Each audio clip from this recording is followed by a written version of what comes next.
So in May 2024, I visited Armenia for the first time in my life. And I entered Armenia by crossing the border from Georgia on land. So why was I in Georgia then? Because my family was visiting my dad who was working in Georgia last year. So I'm Singaporean and I'm visa-free in Georgia for up to 1 year and in Armenia for up to 180 days.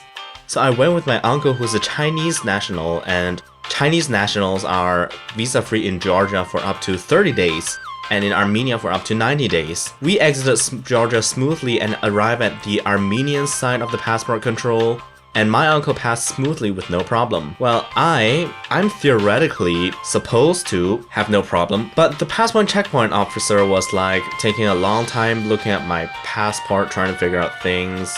I'm thinking, he asked me some basic questions like, what was my purpose of visit in Armenia, how long I'm staying, and I answered that I was there as a tourist, staying for just 3 days, and I also prepared to show him our minibus's license plate number and our hostel reservation in Yerevan. But he just stayed quiet for some time.